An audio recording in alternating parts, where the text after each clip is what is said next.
नहीं नहीं, वो सवाल उठा रही हैं, स्वागत किया जेडीयू के नेताओं ने, उसमें कहीं कोई दिक्कत नहीं है। वो सवाल उठा रही है कि आपने स्टेज बनाया, वो भगवा रंग से क्यों बनाया, नीतीश कुमार का चेहरा क्यों गायब कर दिया पोस्टर बैनर से? तो भगवा अगर रंग हो ही गया तो इसमें ऑब्जेक्शन किस बात का? अच्छा, ये भगवा से इतना लोग भड़कते क्यों हैं? भगवा तो ऊर्जा का प्रतीक है, भगवा तो त्याग का प्रतीक है, उसको तो सब लोगों को अपनाना चाहिए। वो भड़क रही है इसलिए वो बता रही है कि सरकारी कार्यक्रम में तो उजला ब्लू इस्तेमाल होता है। नमस्कार, आप देख रहे हैं सिटी पोस्ट और मैं हूं अभिषेक मिश्रा। बिहार विधानसभा के शताब्दी वर्ष के समापन समारोह के लिए प्रधानमंत्री नरेंद्र मोदी पटना आए और उन्होंने समापन समारोह में हिस्सा लिया।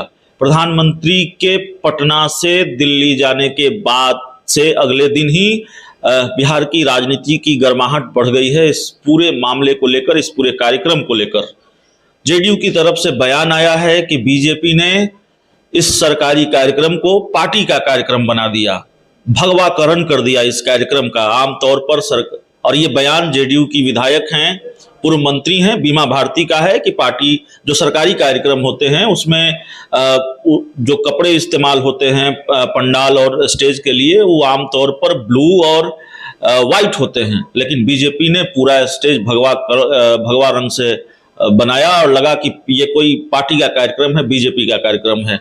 अब इस पर बात करेंगे। हमारे साथ बड़े चर्चित चेहरे हैं, बीजेपी के बड़े नाम हैं, पार्टी के प्रवक्ता हैं डॉक्टर रामसागर सिंह। आपने सर सरकारी कार्यक्रम को भी भगवा रंग से रंग दिया, भगवाकरण कर दिया बीजेपी ने। बीमा जी जैसे विधायक है, इस बात को उनको नहीं पता होगा कि उनके दल के लोग भी जाकर के प्रधानमंत्री जी का रास्ते में स्वागत किया। खुद मुख्यमंत्री नीतीश जी ने स्वागत किया और काफी तारीफ किया और सब दलों की सहमति से ये प्रोग्राम बना था। और जिस भगवा की बात कर रही हैं तो उनको शायद ये पता नहीं है कि इस भगवा के साथ तो कांग्रेस ने अन्याय कर दिया था। जो झंडे का चुनाव हुआ था उस चुनाव कमेटी से इस भगवे रंग को ही चुना गया था और बाद में कुछ लोगों ने वहीं पर लोकतंत्र की हत्या कर करके भगवा रंग को अलग कर करके और तिरंगे का फिर से सिलेक्शन किया गया। नहीं, वो सवाल उठा रही हैं, स्वागत किया जेडीयू के नेताओं ने, उसमें कहीं कोई दिक्कत नहीं है। वो सवाल उठा रही है कि आपने स्टेज बनाया, वो भगवा रंग से क्यों बनाया, नीतीश कुमार का चेहरा क्यों गायब कर दिया पोस्टर बैनर से? अच्छा, ये भगवा से इतना लोग भड़कते क्यों हैं? भगवा तो ऊर्जा का प्रतीक है, भगवा तो त्याग का प्रतीक है, उसको तो सब लोगों को अपनाना चाहिए। वो भड़क रही है इसलिए वो बता रही है कि सरकारी कार्यक्रम में तो उजला ब्लू इस्तेमाल होता है। नहीं, अब कोई जरूरी कोई नॉर्म्स बना हुआ है क्या? कोई लिखित है कि ब्लू होना चाहिए और सफेद होना चाहिए, भगवा नहीं होना चाहिए? अगर पहले से कोई रिटर्न ऐसा बना हुआ है नियम, तब तो फिर मैं इस पर नहीं कुछ बोलूंगा। लेकिन नियम नहीं बना हुआ है तो अलग अलग समय में अलग अलग रंग का इस्तेमाल होता है तो वो हुआ होगा। तो भगवा अगर रंग हो ही गया तो इसमें ऑब्जेक्शन किस बात का? आपकी पार्टी के कोटे मंत्री हैं रामसूरत राय, उनको लेकर उन्होंने कहा है कि बीजेपी में बहुत सारे नेता हैं जो मंत्री बन सकते हैं, उनको हटा देना चाहिए। अब उनके मर्जी से ये तो मुख्यमंत्री को हटाना और रखना होता है, ये मुख्यमंत्री का काम है, तो मुख्यमंत्री को वो कहे ना। मुख्यमंत्री जी बनाए हैं रामसूरत राय जी को मंत्री।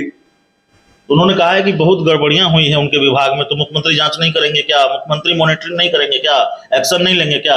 नहीं, बीमा जी को, वो तो मंत्री भी रह चुकी है, बीमा जी को ये पता होना चाहिए कि पावर डेलीगेट किया हुआ होता है, मुख्यमंत्री का ही पावर डेलीगेट किया हुआ होता है। तो मुख्यमंत्री सब चीज का, वो तो अपने पावर को चूंकि सब जगह वो कर नहीं सकते हैं मुख्यमंत्री, इसलिए मंत्री बनाए जाते हैं और पावर मुख्यमंत्री डेलीगेट करते हैं। तो सारे विभाग का, सारे मंत्रियों का जिस चीज का चाहेंगे मुख्यमंत्री समीक्षा कर सकते हैं। और अभी बिहार की बात करते हैं, यूपी में तो बीजेपी की ही सरकार है ना, लेकिन उनको पता होना चाहिए कि वहां के मुख्यमंत्री ब्रजेश पाठक जी उप मुख्यमंत्री हैं और उनके विभाग का जो ट्रांसफर पोस्टिंग हुआ वो मुख्यमंत्री सचिवालय से हुआ। तो इसमें क्या दिक्कत है? इसमें किसी को ऑब्जेक्शन भी नहीं करना चाहिए। ये मुख्यमंत्री का किसी भी विभाग का वो समीक्षा कर सकते हैं तो फिर रामसूरत राय इतने नाराज क्यों हैं? वो कह रहे हैं कि स्वतंत्र रूप से काम ही नहीं करने दिया जाए। नहीं, स्वतंत्र रूप से काम करेंगे, लेकिन किसी बात में किसी भी मुख्यमंत्री जी को लगेगा कि समीक्षा करना है तो कर सकते हैं। तो इस मामले में कम से कम आप मुख्यमंत्री जी के साथ खड़े हैं, बीजेपी के साथ खड़ी है। नहीं, नियम जो होता है, नियम के साथ भाजपा खड़ी है।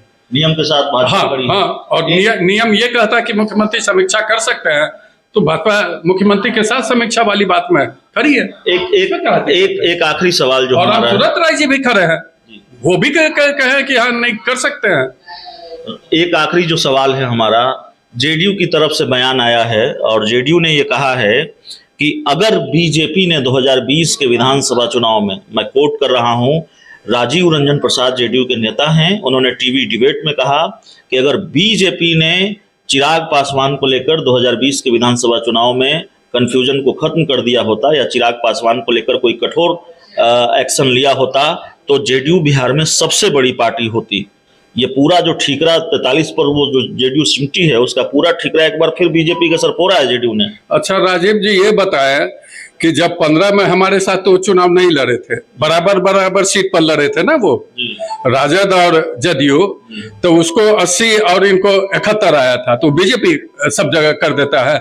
और हम लोगों ने जगह जगह हमारे प्रदेश अध्यक्ष जो सेंट्रल से लीडर आए जेपी नड्डा जी ने, हम लोगों ने जगह जगह सारे जगहों पर ये कहने का काम किया कि चिराग पासवान हमारे साथ नहीं है, वो अलग है, और हमारे खिलाफ भी चिराग पासवान कैंडिडेट खड़ा किए थे। तो हमको कहाँ छोड़े थे चिराग पासवान? तब आप कह रहे थे कि वो अलग हैं, फिर राजनाथ सिंह फोन कर देते हैं देश के रक्षा मंत्री और कहते हैं कि आप एनडीए का हिस्सा हैं चिराग जी। नहीं, तो जेडीयू को चिढ़ा रहे हैं। नहीं, आप इस बात को समझिए। इस समय राष्ट्रपति का चुनाव है जी, और राष्ट्रपति के चुनाव के समय हम तो सारे दलों से रिक्वेस्ट किए, राजद से भी किए हैं, हम जेएमएम से भी किए हैं, हमारा शिवसेना भी समर्थन कर रहा है, वो अलग विषय होता है। राष्ट्रपति के चुनाव के लिए समर्थन मांगना एक चीज है, और जेडीयू को जिस पार्टी से, जिस नेता से परहेज है उसको, या फिर जेडीयू मानती है जिस पार्टी के बारे में, जिस नेता के बारे में कि बहुत भयंकर नुकसान पहुंचाया है इस नेता ने, चिराग पासवान ने, उसको आप एनडीए का हिस्सा बता रहे हैं, और देश के रक्षा मंत्री जो बीजेपी के पहली पंक्ति के नेता हैं वो बता रहे हैं। अच्छा, जब राजनाथ जी फोन कर रहे थे तो कौन व्यक्ति सुन रहे थे? नहीं कि वो बिल्कुल चिराग पासवान ने ये दावा किया है, कहा है। नहीं, हो सकता है कि वो दावा किए होंगे, लेकिन जब भी हमारी मीटिंग एनडीए की होती है या हम लोग कहीं भी बात को रखते हैं तो एनडीए के तो अभी 3 ही पार्ट हैं, जदयू, भाजपा और हम जी। ये सिर्फ 3 पार्टी है। पहले सहनी भी 4 होता था, अब 3 है। रालोसपा को भूल गए शायद आप जी, रालोसपा को भूल गए। हाँ, वो पारस जी का भी है जी, पारस जी भी हमारे हिस्से में है। तो चिराग जी एनडीए का हिस्सा नहीं है, आप ये कह रहे हैं? हाँ, अभी नहीं है। तो रक्षा मंत्री कहते हैं नहीं, अभी तो नहीं है। हम संगठन के लोग हैं, संगठन में जो बैठक होती है या जो बात होती है, मैं उसके आधार पर कह रहा हूँ कि अभी सिर्फ 4 पार्टी का ही है। तो चलिए, चिराग पासवान एनडीए का हिस्सा नहीं है, और जितना तगड़ा वार जेडीयू की विधायक बीमा भारती की तरफ से बीजेपी पर किया गया, डॉक्टर रामसागर सिंह की तरफ से उतना ही तगड़ा पलटवार, हर सवाल का उसी अंदाज में जवाब, जिस अंदाज में सवाल किया गया। तो इस पूरी बातचीत में इतना ही, इस पूरे इंटरव्यू में इतना ही। बहुत बहुत धन्यवाद।